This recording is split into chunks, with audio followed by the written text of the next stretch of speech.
कुरडू बंदची हाक दिली त्याकडे कसं पाहताय?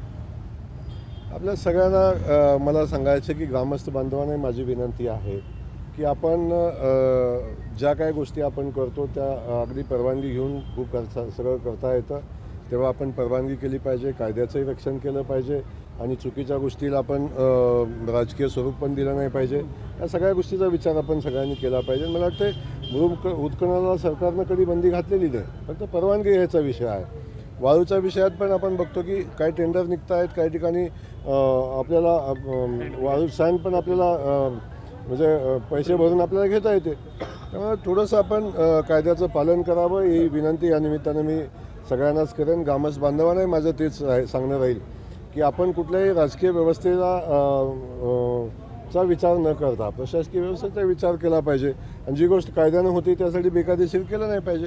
साधा विषय आहे. माफी असतील किंवा मुरुम माफी असेल, प्रत्येकावरती कठोर कारवाई केली जाईल. कालच ग्रामीण पोलिसांनी 2 जणांना पुन्हा 2 वाळू माफ्यांना तडीपार केलेला आहे. कारवाया ज्या मोठ्या प्रमाणात सुरू आहेत, अशाच पद्धतीने कारवाया सुरू राहतील वाळू माफ्यांवरती आणि काय संकेत असतील? मी आपल्याला आज सांगत नाही आहे. मी जेव्हापासून पालकमंत्री झालो त्या दिवशी मी आपल्याला सांगितलेलं होतं की कुठल्याही परिस्थितीत सोलापूर जिल्ह्यामध्ये, काही लोक म्हणते सातारा जिल्ह्यामध्ये सुद्धा कुठल्याही परिस्थितीत वाळू तस्करी करू दिली जाणार नाही. बेकायदेशीर वाळूचं उत्खनन होऊ दिलं जाणार नाही. बेकायदेशीर मुरमाचं उत्खनन होऊ दिलं जाणार नाही.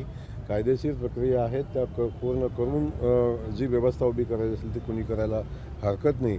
पण अशा पद्धतीनं कोण करत असेल तर तडीपारच नाही, MPID लावायचाही आपण सूचना दिलेल्या आहेत. कालच 3 दिवसापूर्वीच मी सगळ्या जिल्ह्यातल्या कलेक्टर, तहसीलदार, प्रांत, SP, DYSP आणि पोलीस स्टेशनचे इन्चार्ज अशी बैठक मी 3 दिवसापूर्वी केलेली आहे आणि त्यावेळी मी संबंधित सगळ्याच यंत्रणांना सूचना दिलेल्या आहेत आणि त्यांना हेही सांगितलेलं आहे की यंत्रणेतली काही लोक मदत करत असतील तरच हे चालू शकतं, अन्यथा चालू शकत नाही. तेव्हा असा कोण दोषी आढळला तर त्याच्यावरही कारवाई केली जाईल अशा पद्धतीची भूमिका मी मांडलेली आहे आणि आपण सगळेजण बघताय वाळू तस्करांच्यावर वेगानं कारवाई होते आणि येणाऱ्या 8-10 दिवसाच्या 15 दिवसाच्या कालखंडामध्ये आपण बघाल की बऱ्याच वाळू तस्करांना जिल्हा सोडावा लागेल आणि बऱ्याच वाळू तस्करांना गजाच्या आड पण जायला लागेल.